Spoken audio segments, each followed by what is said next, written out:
Hello, everyone. Thank you so much for joining us. Yes, round of applause. Audience, also give a giant round of applause. We will consider everyone virtually joining us in on that. So tonight we are starting off. This is like a good way to like start a Monday off in the beginning of the week. So we have Estelle Laure with us, which I just have to say, amazingly beautiful, awesome name. And her book also has a beautiful cover, and that book is City of Villains, which yay!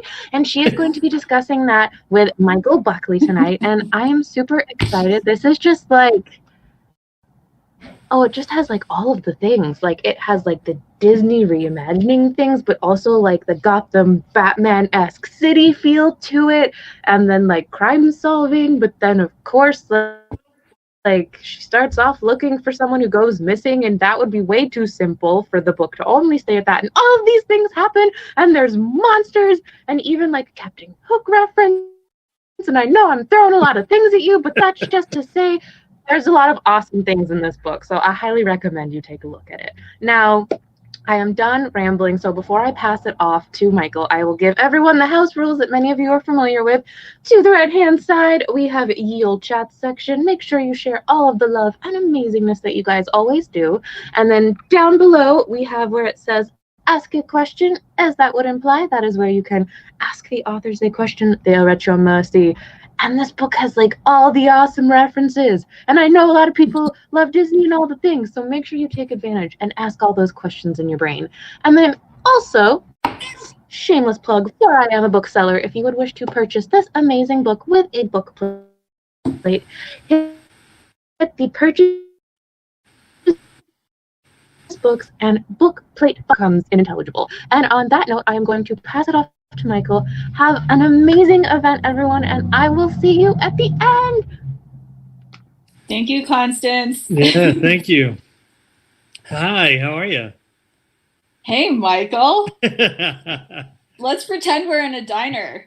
Yeah. That's our usual spot. We do that from time to time. We do.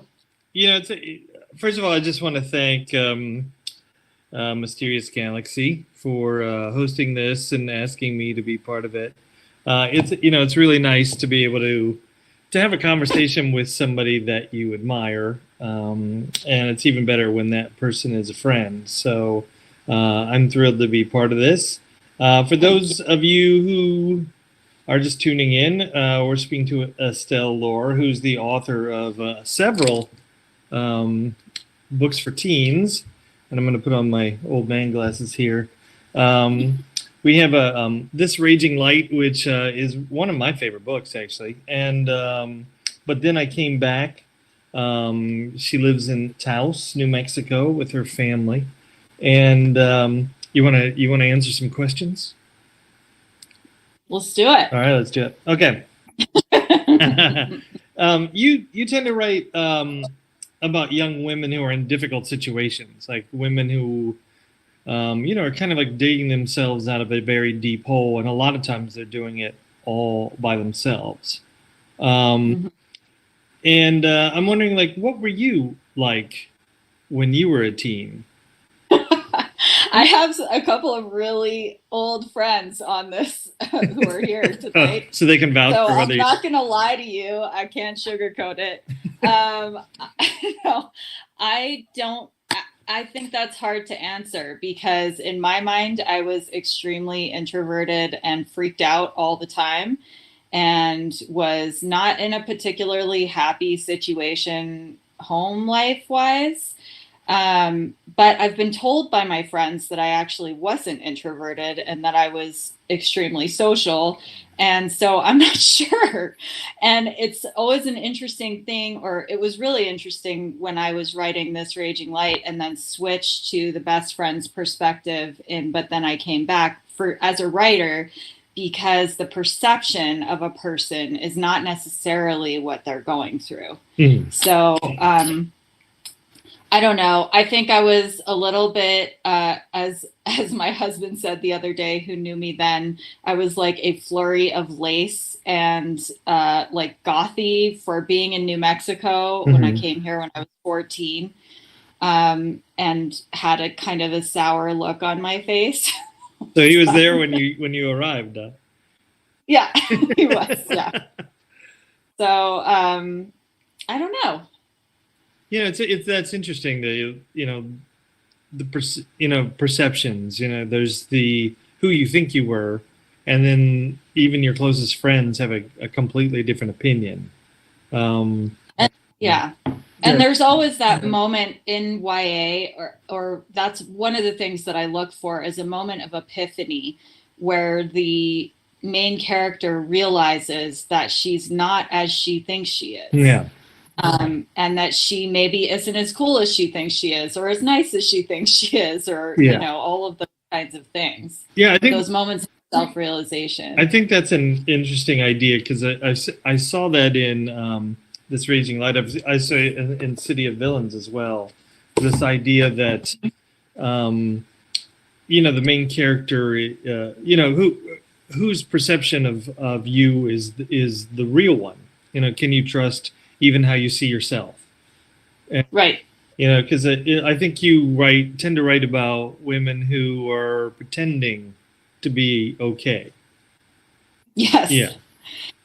Well, I think that's part of being a teenager too. If you're going to write authentically to the adolescent mind or the adolescent experience, a lot of what I'm seeing with my students and is this striving for authenticity, this striving to be in touch with authentic identity and to be able to express yourself as you really are. And there are all of these intersections with the things your parents want and the things that the world is asking of you. And things are actually moving very quickly, even though it seems like childhood and adolescence take forever. The changes that are happening rapidly. And so there's this kind of sense of like catching up to yourself and who am I really and who do I want to be and what are the ways I want to show up in the world. And whether it's fantasy or contemporary realistic or magical realism, it's always the same. It's always the same. Yeah. That's fascinating. So, let's see. A lot of authors, when I talk to them, I always talk about the book.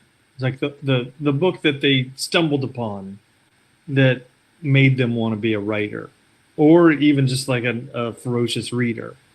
And for me, I think that book is probably The Outsiders by S.E. Hinton. And I don't know if they make kids read that anymore, but I mean, I read it 3 times in high school. They kept making us read it, but it always resonated with me and always felt very real.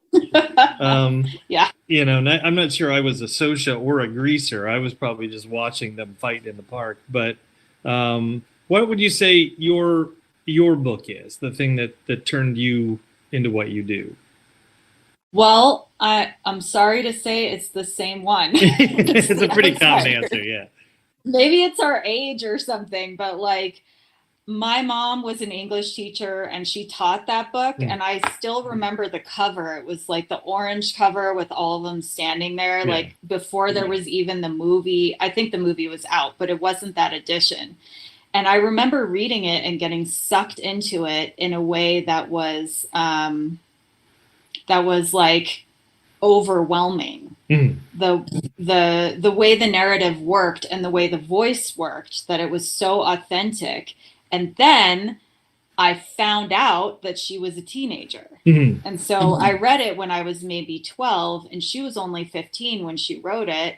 And so it was like this amazing realization that just because you're a teenager doesn't mean you can't do things, first of all. And then I also really liked that she wrote boys. Like I liked all the things about it, that it was fluid in that way, that she was reflecting an experience she had had. I loved that I was a voracious reader already because my mom used to she would go to thrift stores, secondhand bookstores and just get piles of books. Yeah. Piles, and bring them home and just like give them to me. But that one felt really special. Like I super connected to it. Yeah. One of many. Yeah. That I agree. That's one of the one that stands out, for me. It's just still something I think works just as well as it ever did. So, I read City of Villains. I loved it. Everybody who reads this is going to love it. I think that goes without saying. We talked a little earlier, and I told you that it reminded me a little bit of Veronica Mars, which is one of my favorite television shows of all time. Me too. Yeah. Me too. So like a mix of Brothers Grimm and Veronica Mars, which is a really lovely combination. Now I know that the project was partially brought to you on some kind of level. What was it that drew you to this idea? Well, it was very, very weird. that was the main reason. Well, there were a couple of things. One, originally, when I was first speaking to Jocelyn Davies, who wound up being my editor, we were kind of talking about the potential of there being one of these reimagined princess stories. And I was really thinking about that, like which princess could I write? What could it be about? They're interested in looking at different perspectives, like Rebel Rose just came out, and that's about Belle and, all these different things. And I was just trying to get my head around it. And she said, I just read this Raging Light, and I think your writing is too dark for princesses. And so have a look at this concept and see how it goes. And so it was pitched as The Wire, Disney meets The Wire. And I was like, that is the weirdest thing I've ever heard. Yeah. So weird. What a weird concept. And then I started looking at more of the specifics, because they give you a concept sheet. So you have the basics of what the idea would be. And I just started to be able to envision the setting, what it would look like. The hint that it had something to do with The Wire made it more Baltimore. I don't know. I just started picturing all of these different characters and started thinking about, well, who could I bring in and then of course the fact that it was villains for me was well, I love to write characters that aren't just a straightforward, good and pure character. I like to write characters that have some nuance to them and are grappling with ethics. And so knowing I would be writing from the perspective of a villain was really exciting to me. And the arc of how do you go from being a regular teenager, regular living in a place that was once magical and has all these other things, but how do you go from being that to just positively losing your mind and becoming a villain? That is a really fun arc, I think. So in some ways it's Shrek meets Breaking Bad. And we watch the character, we watch this character descend into something that we don't recognize. You all should know that Michael said that he would consider writing for Disney if they proposed. Yeah, if I could do Breaking Bad meets The Little Mermaid, that would be fun. Yeah, I'm sure that would be a huge hit too. So you use a bunch of different, I think fairy tale staple characters that are very well known. And I think what's fun about this is your reimagining of them as teenagers, and also there's some twists on those characters as well that you wouldn't always expect. You use Maleficent is in it, and Captain Hook and Ursula from The Little Mermaid, and I'm just wondering what you think makes a good villain, and why do you think Disney does such a good job with that? Wow. Okay. What I think constitutes a good villain is that they have something delicious that you can hook into. I don't like a villain that I'm just you are garbage. I just hate you.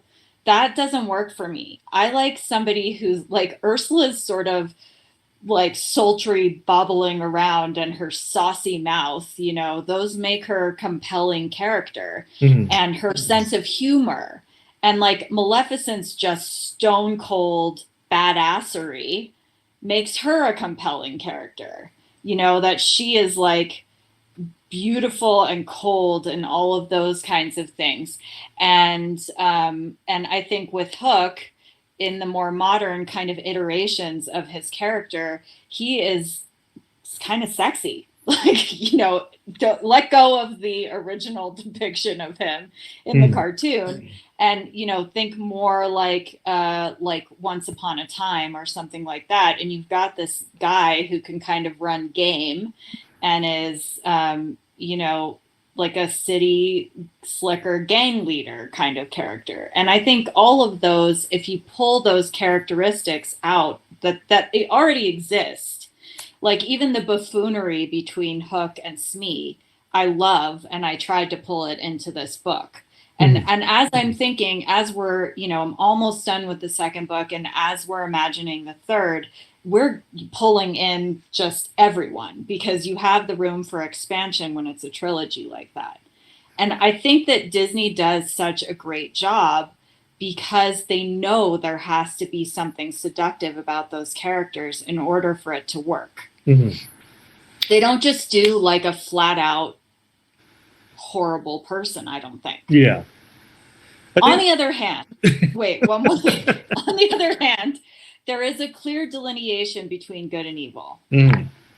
Ultimately, I think that's important to Disney, that, you know, they're like, this is bad behavior. And in the end, no matter how big and bad you get, you're going down. Like, yeah. You know? I think the book really is a great example of how to build a good villain. In my opinion, I think, you know, the best villains have plans and desires that the reader can kind of understand, that they have a point. It's just how they go about getting the things they want that truly separate them from everyone else. And I think that you write really good villains. You write really good villains. Oh, thanks. I think that what you've done with, you know, with City of Villains is that you have these, you know, basically kids, you know, who are lashing out at sort of the status quo. I mean, they live in a very, you know, poor part of town that once had, you know, quite a bit of glory to it. It used to be special, and now they're discarded and forgotten, and now they're fighting back in a way. And I think that, you know, those are always the best villains, the ones where you're like, well, maybe I might do that too, if I was in that situation. And so bravo on that. Thank you. But you do use a character, your main character, Yes. Mary Elizabeth is patterned after the Queen of Hearts. And that's right. And that's, you know, that's a bit of a shocker. You know, she's usually portrayed as kind of criminally insane. I would say that's fair to say. But in this book, she's our hero with, you know, with a few rough edges. But, you know, like, I think she has a very strong moral compass. And so I guess, you know, is it safe to say that then in the future books, we're going to see Mary change her spots, or her hearts in this case?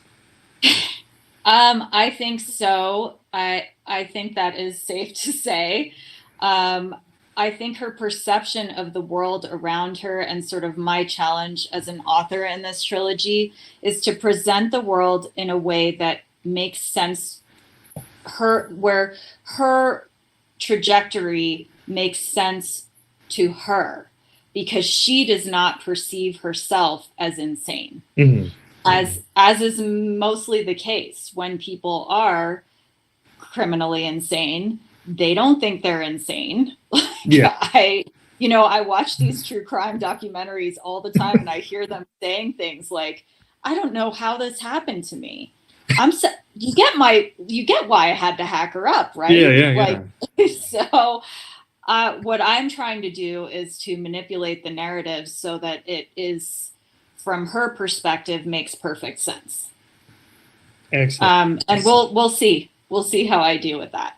Were you inspired by any other I guess detectives, kid or adult, otherwise?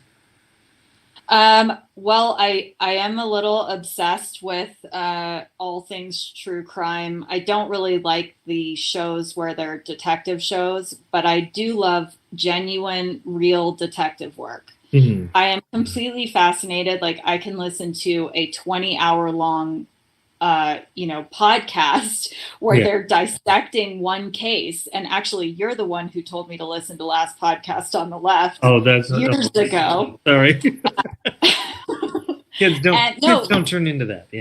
Yeah, definitely. No students of mine are not allowed on that podcast. Yeah. But it is an interesting thing to figure out how people piece things together and what are the little breadcrumbs that lead them from one thing to another. And I have actually taken verbatim things that psychopaths say in those documentaries and put them into this book. Yeah. So it's like a combination of the Disney fandom where you can find anything. You can find, there's so much on every character and trying to pull those Easter eggs in. And then if you've listened to all My Favorite Murders, or if you have watched all the documentaries, you will be like, oh, wait a second. I know the Night Stalker said that. Yeah, you can really get sucked into those. I listen to a lot of those kind of podcasts as well. The one that I've been really hooked on lately is called the Night Driver. What is that? Well, it's the same guy who did The Teacher's Pet, which I don't know if you've ever seen that. I listened to that. Yeah, by the reporter from the Australian, which is a newspaper there.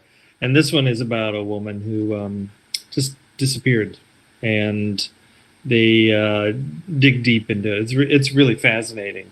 Not for all the pieces that I don't know. It's like it's all there. Mm-hmm.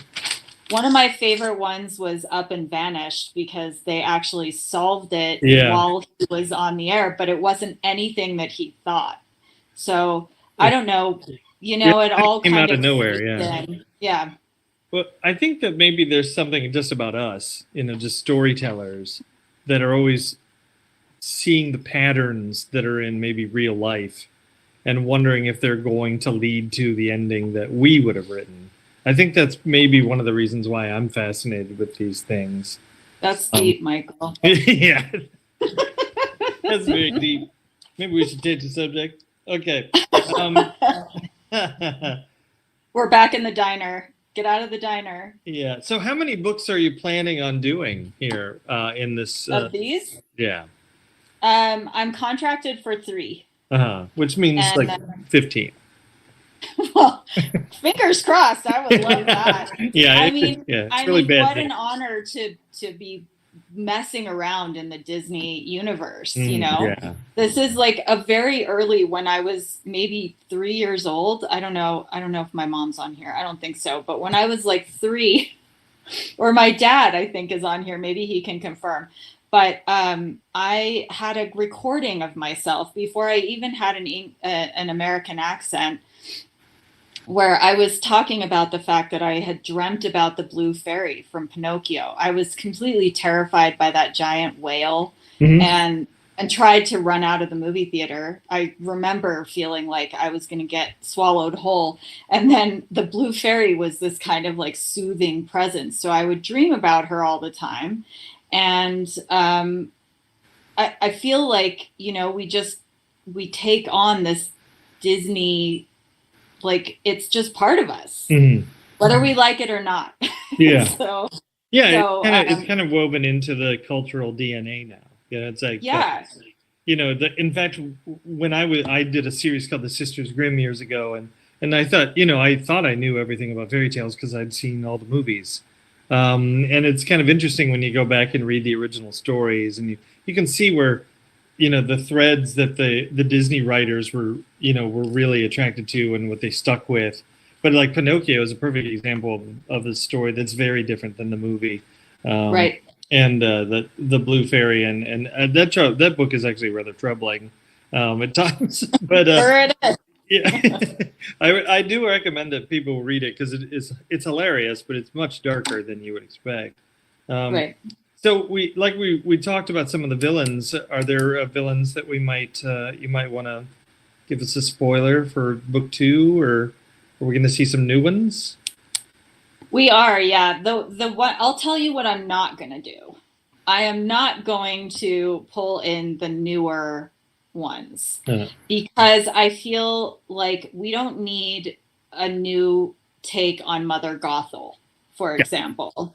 I think it's the ones that have been more two-dimensional, like well, I know I think there's a movie coming out about Cruella de Vil. Yeah, I saw the trailer just the other day. Yeah. So I think it's more from that era that I want to be pulling things in, like, the Rescuers and those kinds of, like, all of those. And I'm really looking at more minor characters. Like, I had a lot of fun bringing Gaston into this. And so I want more of those smaller characters. Like, how can I weave it in so that for a Disney fan, it's a really rich experience? Like, careful readers will see that the fairies from Cinderella float through the story. So it's always fun to be able to play with that. That big box of action figures, I guess. Yep. Like, it must have been fun. I mean, so we're gonna ask some questions here of the audience here if they have any. Okay. In just a minute, but I do have a couple more I wanted to ask. So, the books that you've written before, they've come in completely from you, and now you're writing something that belongs to someone else. Right. So, and for those who don't know, it's oftentimes referred to as intellectual property. And usually in those cases, from what I understand, there's a lot of rules. Disney wants to protect these characters. They're very, very valuable and important. What do you think the big difference between, say, one of your novels is compared to this new collaboration? What was the process like? Was it different? Oh, the process? Yeah, it was different. It was different because it was me trying. So, as you know, when you get an organic idea, it's like this little seed, and then you start to develop it and you spend more time with it and you start to figure out who the characters are. And there's an enormous amount of legwork that goes into the process before you actually ever start writing, even if you're a pantser, right? So the difference between a plotter and pantser, a plotter writes it out and a pantser just starts writing, but you still have to have some idea of what you're doing or who these people are at the very least before you start. This was me going and finding out more about characters that already exist. So that was one piece that was really different. It was like I had a two-dimensional idea of who Maleficent was, and I had to go find out, okay, based on this, what is going to be the complete psychology of this character? Mm-hmm. How does this character become three-dimensional in the way I see it, not the way Angelina Jolie sees it? So making it mine. But beyond that, and same with the setting, knowing what the setting was supposed to sort of be like and then going from there. But I do think that it's really different because it's so much more collaborative also. So it was like I wrote a draft and then I got notes that were more comprehensive and more like, well, we want to switch this plot point than you get from a regular editor who's just like, hey, that was great. Can we see a little more of this character? Or they're very careful with your feelings. Or you haven't quite nailed that. Can we work on that a little more, or whatever it is? This was more like in chapter 18, can you add this? Yeah. Or brand management says no to this. Like I had a scene where someone was smoking and they were like, absolutely under no circumstances is there going to be smoking in a Disney book. They are very evil, but they are not smokers. Yes. Please disembowel everyone. but there will be no smoking. Yes. Yeah. That's got to be such a fascinating experience too. It was really fun, actually. And in some ways, oh, there's my mom. In some ways, it actually took the pressure off of some of the things that when you're trying to figure it all out by yourself, it's very intense. Yeah. Oh, interesting, Tiffany. Cruella smokes. Yeah, I think all right, well, in the trailer. Yeah. I think it might be because it was a teenager. Yeah. So anyway, that's fascinating. It must have learned quite a bit about storytelling through this as well. You know, just I think I did plotting because my books are not so plot heavy. Or they're plot heavy in a different way, like more emotionally driven than driven by external factors. Yeah. And I love adventure books. Like I just read Lore. I thought it was fabulous. Fable was fabulous. Like there are some really amazing books out there that are these adventures with these strong female characters. Yeah. And I love them. And I want to expand to be able to do a really good job with those kinds of books. So this is, has been really helpful. There's a really great comic that I'm sure they sell in a collection, that you should check out called Fables. I know there's something called Fable, but there's this thing called Fables, and they put it out by Vertigo, which was an imprint of DC Comics, and it was brilliant. And a lot of the women in the books are very strong. Most of some of the men are that you would think would be heroes are kind of buffoons, and yeah, but it's set in in Manhattan in this secret neighborhood that everybody lives in, and I think if they like City of Villains, they'd probably love that as well. All right, so enough of me yammering. Why don't we let the people who tuned in ask some questions. Before we do that, I just want to point out that Mysterious Galaxy is hosting this, and you can buy books with personalized or with signed book plates. All you have to do is push that little green button down at the bottom underneath my gigantic head. Purchase books and book plates. You can do that right there. So I think I know there are 5 questions in the hopper right now, but if you have a question, don't be shy. Just push the button down there near the bottom. It says "Ask a Question," and let's see what we got. I was testing it, so the first question is, Estelle, what is the meaning of life? Wait, what's the number from that book? Yeah, I don't know. Yeah. Still trying to figure it out. So Damien wants to know what the inspiration is for the book.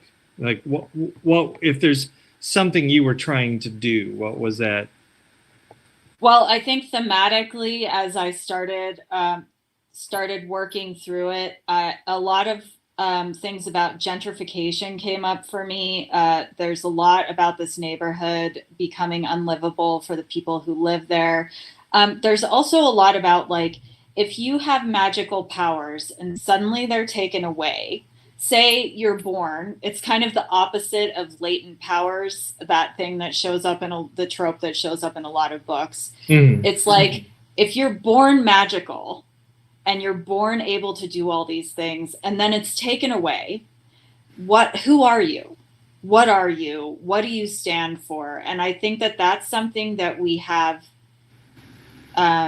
that we grapple with as human beings. We want to be magical. We want to be special. And so how do we access that without, everybody having the spotlight on us all the time? So I tried to bring things about being a teenager and trying to find your place in the world into it, but also with magic. Yeah. Being a comic book nerd, I'm gonna have to say, I saw hints of the X-Men in this, which has a lot of those themes of teenagers discovering that's true. They have some ability, but it doesn't actually help their lives all that much. Right. Right. It's that idea of the gentrification, I think, is really fascinating. I got the impression that the kids who could do things, with magic at one point, were often kind of used by the people who couldn't. And then Right. when the powers go away, they have no purpose. They're useless to everyone else. Exactly. And that's sort of about the commodification of everything, Mm-hmm. of everything. You know, if you aren't a product, what value do you have? Yeah. And so for me, I really liked the idea that magic made you into a product, and then without that, you're just some guy selling glass slippers on the side of the road for $2. And I love the idea that people would have to then go to like 12-step programs to get over their addiction to magic and all of those sort of things. Like how that rolls out into society was super fascinating. Yeah, like it must be difficult to once like wake up and you realize you were special the day before and now you are normal, and that would feel like an incredible loss, I think. Yeah, and then also when everybody's waiting for magic to come back, right? Nobody can actually let it go. Everybody's waiting for the day that it comes back. Yeah. And then when it does, it's a complete disaster. Yeah, it's not. Yeah, so, that's what one of the I think the like most delicious twists of the book is that when it starts to poke its head back into the world, it's not what people were hoping for. Yeah, it's not just somebody flitting around granting wishes. Yeah. Yeah. So let's see, Damien. Another question from Damien. What is next for the villains? I mean, at the end, I don't want to. We're a spoiler-free zone here, but at the end, it's a very dark ending. If it promises, some trouble ahead for everybody. Where do you think your villains are? What's their ultimate goal? Can you even hint at that, or should we just keep? Well, I do think it is set. It is at the end. There's sort of a hint that's given, but I don't think that they're gonna take being cast out. They're not gonna take kindly to that. Mm-hmm. And so I hate to totally spoil it, but when you make villains mad enough that they disappear, they're probably not coming back alone. Yeah, I'll say that. Okay. Let's see. Someone at Mysterious Galaxy Bookstore. That's an interesting name. Who was your favorite character to write? My favorite what? I missed you for that. Like the favorite side character, like the ones. Side character. Well, I think it was Bella, actually, who is based on Belle from Beauty and the Beast. And it was sort of fun to have really fun to have a princess come in and make her kind of a pain in the ass because she's like goody two shoes, know it all. I mean, Bella's my favorite princess, actually. So I hope I gave her redemption. But at first, Mary Elizabeth is just like, oh my gosh, this girl with her, hairdo, her like messy bun that took her 2 hours to do, and her fashion and her like ridiculousness. And so that was really fun. Yeah. Like one of the things that it just dawned on me, like all the elements in this story, if you really strip it all down, it's a lot like a buddy cop movie. I know. Yeah. No, I know. It's true. In the best really possible way, true. And you get someone like as easily irritated and spicy as Mary Elizabeth is, and put her with someone who is like perpetually optimistic, and voila. You just need one of them to say, "I'm getting too old for this," at some point in the story. But there's some really like that. I mean, I think that's one of my favorite film genres. Is like the odd couple that has to work together. She's the rookie. It's like Training Day in a little ways. I mean, Training Day. That's a leap. I see it, but without all the naughty language. Okay, let's see here. This is a good question. It's like, what do you think about how Disney princess movies, where the princess was almost always the main character, usually had female villains until Beauty and the Beast and The Princess and the Frog, and conversely, that Disney movies with male protagonists usually have male villains. So it's like, I guess, what do you think of the notion that women can only fight women and men can only fight men? Is that do you feel? I don't know if that's happening in this. I think I don't think it is. I had never thought about that before, actually. Yeah, but I think there's a point there. And I think there's this psychological kind of, if you get deep into the psychology, the idea that, there are all of these facets to femininity and all of these facets to being female. And, these are just different aspects of that. And if you can kind of, make them more whole or marry them in some way, you don't have to be battling. But because you're parsing out good and evil in the way that Disney does it, they're gonna be at odds. What I always think is interesting about Disney stories is that there's no moms. Like, if there's a mom, none of this ever happens. And, that's 99% of all children's literature.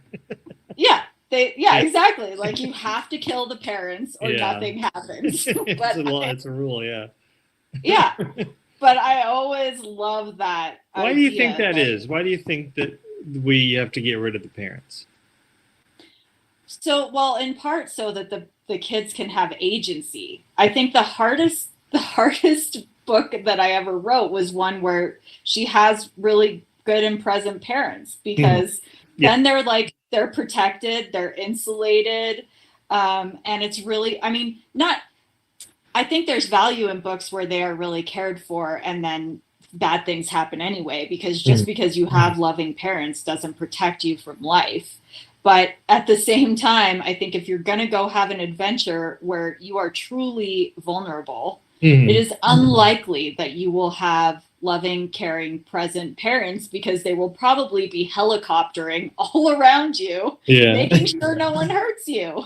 That is true, Yeah, and I think that just from my perspective, is that I think one of the scariest things for a kid is to like lose a parent or lose both their parents. And like it's like you want your characters to start in a troubled place, and there's nothing, can't imagine too many things more frightening than being completely alone. Completely alone with someone out to get you. So we have a writing question here too, which is cool. How can I write from a person's perspective on life when I've never experienced life in that way? For example, a Black woman, a trans man, etc. I wouldn't suggest it, actually. My answer to that is that I would suggest, I've written a book called Remember Me that has a trans character in it and also has a Black character in it. And I got two separate, they were called authenticity reads, and now I think they're, what is it now? It's I think they call them sensitivity readers, or no, it was sensitivity, then authenticity, and now it's like an expert read. So I heard it described really well that that you have your table, right? That's everything you know about. So assuming you're me, you're a white woman, you have this experience, right? Then there's the table next to you. Like, do you have a Black child, a Black relative? Even when it's at the table next to you, you still want to just make sure, because what you don't want is for somebody to read your work and go, well, first of all, I don't have enough representation. I should be telling my own story. This is my, from a point of view character. Which is different than representation within a story, like with ancillary characters or secondary characters. I think that it's really tricky these days, because the likelihood of you being able to accurately depict what it's like to be a Black woman if you're a white woman, even if there are some things that intersect, is minuscule. Yeah, I completely agree, Zoe. My advice to you is not to do it. Like as a writer, it's your job to tell the truth, and express that in the best possible ways you can. It's just that you can't possibly know the truth of people who live lives that are so very different than your own. But it is also very important to create books that look like the world that you live in. Exactly. So, it's very valuable to have characters that are from different walks of life. It's just important that your books look like the world your readers live in, and it's also very important to show them sometimes worlds that they don't see that often. But I think if you're going to do the perspective of someone like that, I think you're going to make a giant mistake. You just have to know that there are stories that are not yours to tell, and yeah, Damien, what you're saying, I think, is absolutely right. Like, you don't want to have like a homogenous story. If I'm writing a story that takes place in New Mexico and I do not have a lot of Hispanic characters, it's just not what is happening here.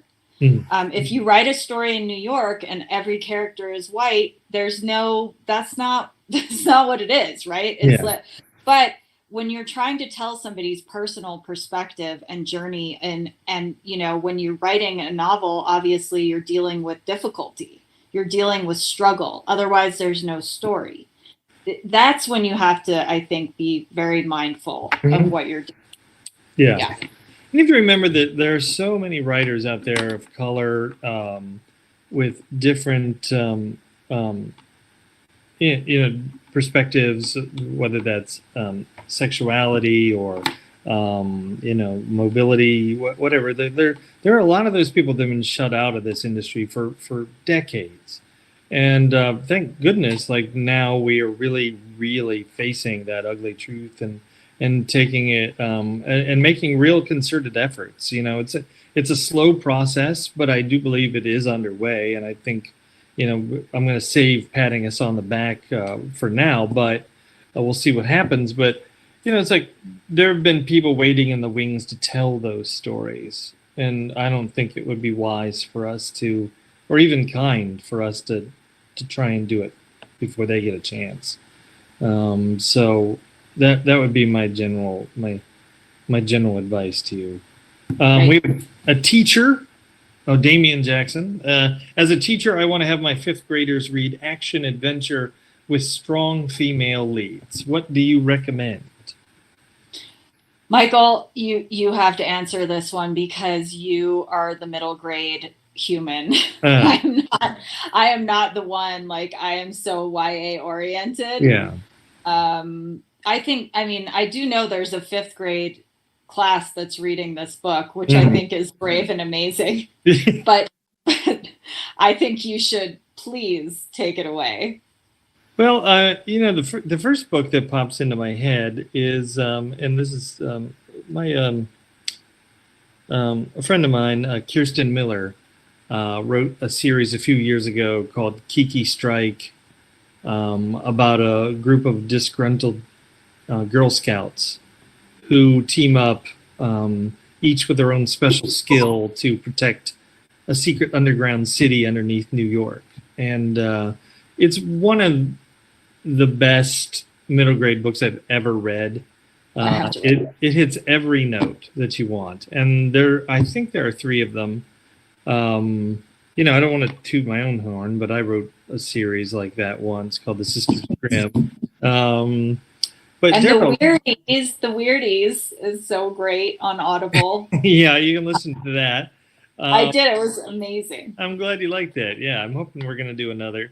There's a lot of this stuff out there. I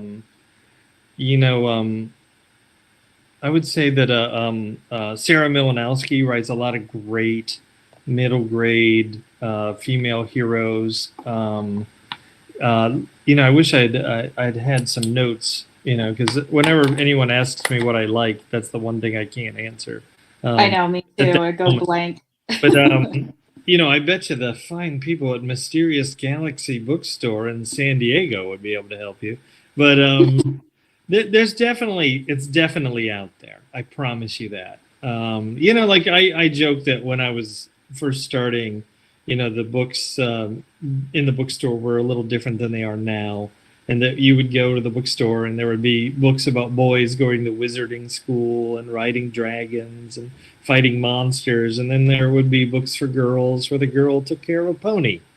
And I think it's pretty great that has changed quite a bit. There are a lot of girls out there saving the world. I promise you, you got to do a little digging, but you'll find them for sure. Let's see. Do we have anything else? Anybody else? Okay. Oh, wait a minute.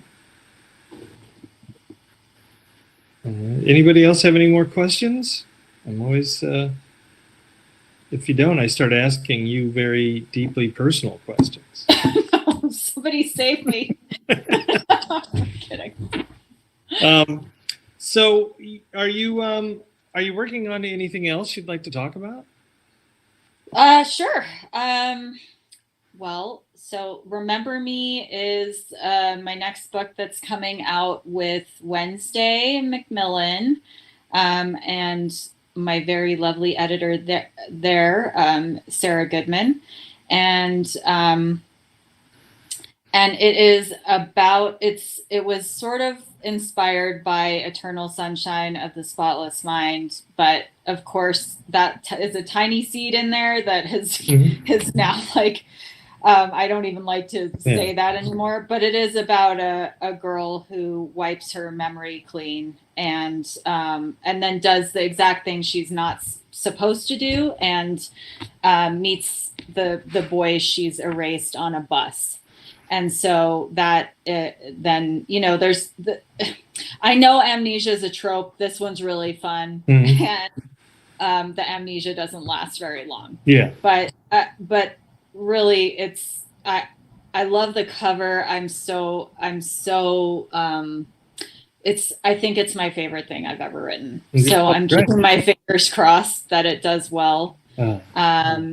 And then I'm also working on Practice Girl with Viking, and that is, I would say, an edgier YA. So maybe I will leave the description out of this space. Well, I mean, that Remember Me, that sounds fascinating. I know that amnesia is a trope, but I mean, I'll be honest. I mean, that actually happened in my life once. Did it? You lost your memory? My mother's second husband, not my memory. God, I wish that was possible. Oh. I could erase my high school years completely. Now, my stepfather, when I was a kid, got injured and had amnesia for about 2 months. He didn't remember any of us. So it may be a trope, but it's based on. It happens. Yeah. We're getting Constance is coming in. Here comes the lady with the hook. Like on Showtime at the Apollo.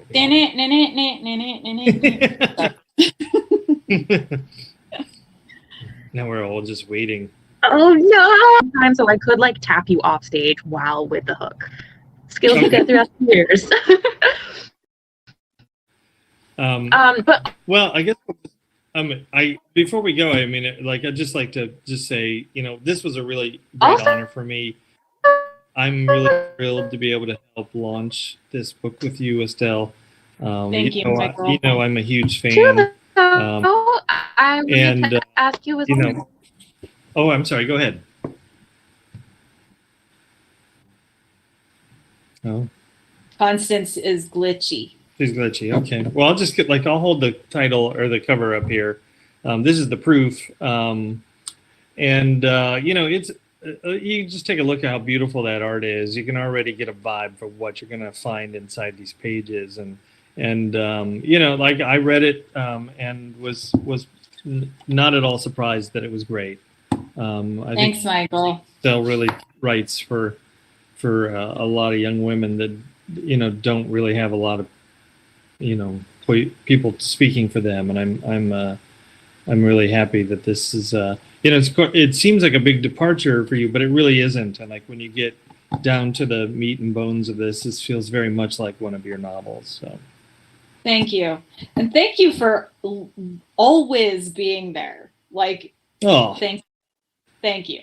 I'm so glad that we met when we did, and it's been an absolute pleasure to be your friend. Oh, you're gonna make me. May it last long. Well, we've survived COVID so far, so who knows? I know. I just got to make it back to the city. Yeah, remember when we used to be able to travel? I know. Wasn't it fun? Remember book festivals? Yeah. Yeah, let's hopefully that everybody. Okay, I think she's. Hey, there she is. Oh, good. That's better. I am so sorry. I was supposed to hook you guys off the stage, and instead my internet hooked me off. But thank you guys for improvising and using your amazing conversational skills to be like, oh no, we are not having technical difficulties. We will keep talking. But I want to thank you guys so much for joining us. Also, too, Estelle, you have so many amazing things coming out. When you were like, edgy YA, my ears were like, perk. And I know everyone in the audience's ears also did the exact same thing. So I'm like, oh no, I respect you not giving us the details, but now I must go Google and search and find the details.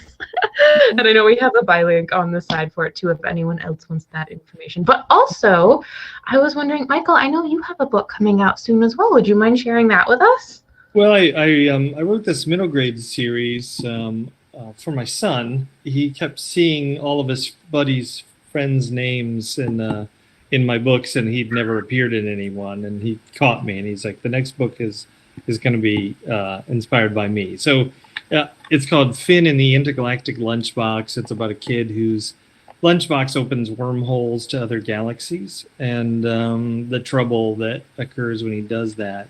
The paperback comes out here on March 2nd, and the second book is called Finn in the Time Traveling Pajamas, and it comes out. Right? How do you not love that title? Yeah, I had a lot of fun with it. Like, I love to take the character and make him wear embarrassing things. So he has a pair of pajamas that are a time machine, and he uses them to save the world. And then the third one, the second one comes out at the end of March. I think it's March 30th. I might be wrong. And the third one comes out next year, and it's called Finn and the Subatomic Slip and Slide. I think it's only appropriate as a parental unit that if your son is going to pull the My Dad is a Writer card, that then you get to pull the parent card and be like, well, it is my obligation to embarrass you. So thus, your clothing items in said novel are going to be how I do that. So yeah. He kind of knows the ropes. He and I actually wrote a book together that got published. What? That's what I was gonna say.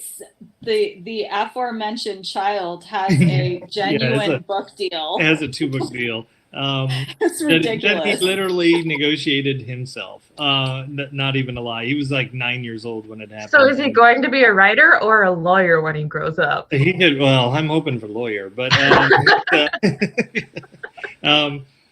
it's called Lenny the Lobster Can't Stay for Dinner, and it's a you get to decide if Lenny stays for dinner, in which he is the dinner, or whether he hightails it out of there. So, and we had a lot of fun working on it together. It was a good time.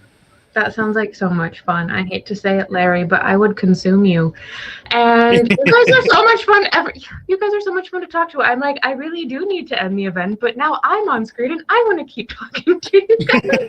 Can I just say one more thing? Because of course. It means a lot to me that so many people who are so exhausted by, I understand the online thing, we're all on screens all day, especially my students who have to see me for hours every day already and who showed up tonight. It means a lot to me. And my family who are all over the place, that they showed up, and some of my oldest friends. Like, I feel very supported, and I feel like this book has a good good launch pad, and I really, really appreciate it. So much love to everybody for Yeah, sharing. I agree. It's like, I know we all have Zoom fatigue, or in this case, Yeah, totally. it's a different one. But you know, like, to be able to sit and watch something like this, really, you know, we appreciate that a lot. Yeah, thank you. Yeah. And I have to say thank you for being so awesome conversationalists. I was like, there's not a like delicate way or fancy way I can say that, but you guys are honestly a really great pleasure to like watch and just listen to speak about so many things. And I know this event you spoke about fun, awesome things, but then also touched like some heavier topics as well. So I know I appreciate that as well as everyone in the conversations. And it honestly was a treat getting to listen to you guys. I'm doing it again because I don't want to say goodbye, but I do have to say goodbye, and we do have to say goodbye tonight, everyone. Thank you so much for joining us. Make sure you go and purchase City Events. Yes. Thank you, Constance. Thank you, Mysterious Thank you. Galaxy. Thank you. Thanks, everyone. We will see you all at the next event. Goodbye. Goodbye.